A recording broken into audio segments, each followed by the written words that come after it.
हमारे देश में शेड्यूल्ड ट्राइब लोगों की 11.9% आबादी है और जम्मू कश्मीर में वो आबादी 8.6% है और नेशनल लेवल के ऊपर जो लिटरेसी रेट है वो 58.9% है और हमारे जम्मू कश्मीर में वही लिटरेसी रेट जो है 50% है। तो कुल मिलाकर बात यह है कि हमारे देश में 25 करोड़ के करीब लोग जंगल में रहते हैं और उसके आसपास रहते हैं, लेकिन इन लोगों का जो 8th क्लास से ही पढ़ाई छोड़ देते हैं वो ड्रॉप आउट रेट जो है वो 45% है। ऐसे लोग, ऐसे बच्चे 8वीं क्लास से पहले पढ़ाई छोड़ने पर जो मजबूर हैं वो 45% है। उसके लेकर आज एक कंसर्न है कि जैसे शिक्षा जो है एक जीवन का आधार है तो सभी बच्चे पढ़ने चाहिए। उस ड्रॉप आउट जो रेट है उसके ऊपर हमें वर्क करने की जरूरत है। सबसे पहले उसके लिए जरूरत थी कि जो ट्राइबल लोग हैं इनका ना कोई घर मिला आज तक परमानेंट, ना कोई ठिकाना। गर्मियों में कश्मीर जाने को मजबूर हैं और सर्दियों में प्लेन इलाके में जाने के लिए मजबूर हैं जहाँ से बच्चे पढ़ाई भी कर सकते हैं और परमानेंट बहुत सारे लोगों का कोई आशियाना भी ना है। इसलिए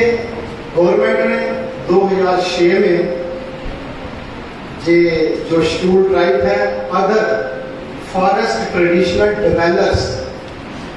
रिकॉग्निशन ऑफ राइट्स जो एक्ट है 2006 में पास किया था कि हर शेड्यूल्ड ट्राइब तबका और उसके अलावा जो 13 दिसंबर 2005 को जिसका जंगल की जमीन पर 75 साल से लगातार कब्जा है वो फॉरेस्ट राइट एक्ट का हकदार है और उसके लिए उसको ग्राम सभा में अपनी एप्लीकेशन देनी होती है और उसको डीसी ने इनरोल कर अप्रूव करना होता है, डिप्टी कमिश्नर उधमपुर में। तो अगर वो उस क्राइटेरिया में आता है तो परमानेंट आशियाना बनाने के लिए उनको परमानेंट लीज के ऊपर 40,000, याद रखिए 40,000 स्क्वायर मीटर जमीन जो है गवर्नमेंट उसको देगी। ऐसा फॉरेस्ट राइट एक्ट में प्रावधान है जिसको हम 4 एक्ट भी बोलते हैं। तो इसलिए उनको फिर रहने के लिए मकान, पढ़ने के लिए school, recreation activities, anganwadi centre, dispensary, community halls, ऐसे इसमें सारे प्रावधान जो हैं मौजूद हैं। इसलिए इन लोगों को इन स्कीम के प्रति जागरूक करना चाहिए और जरूरत पड़ने पर जो एलिजिबल है इनको बेनिफिट में मिलना चाहिए और उसके लिए इनके मान और सम्मान के लिए कोई इनको जात के नाम से गाली नहीं दे सकता, कोई इनके ऊपर कोई झूठा मुकदमा दर्ज नहीं कर सकता, कोई भी जो है इनका नल का नहीं तोड़ सकता, नल जिसको बोलते हैं इनका पानी गंदा नहीं कर सकता। तो और सारे 29 किस्म के ऐसे अपराध हैं जो इनके खिलाफ नहीं किए जा सकते। अगर वो करता है तो वो scheduled tribe prevention of atrocity act के तहत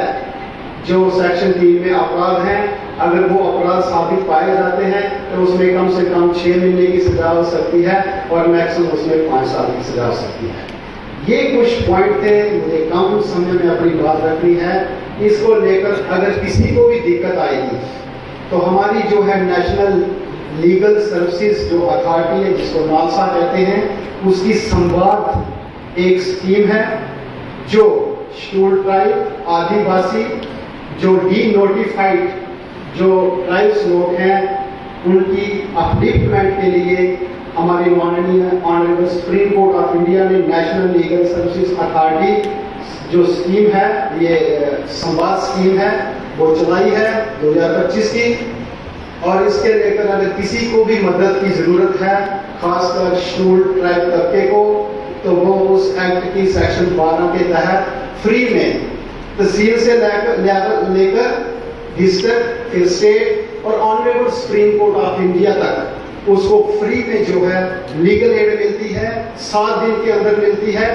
और वो अपना जो हक जो है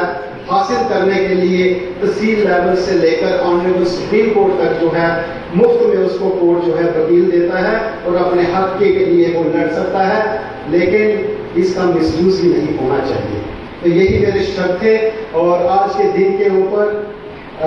वर्ल्ड ट्राइबल डे के ऊपर जैसे जहाँ के कॉलेज के एंकरिंग जो कर रही थी हमारी बहन, उसने भी विचार रखे, तो सबको आज के दिन के ऊपर मुबारक है। और इस मैसेज के साथ जहाँ से आज हमने जाना है कि जो भी शेड्यूल्ड ट्राइब लोग हैं, तबका है हमारे समाज में, हमारे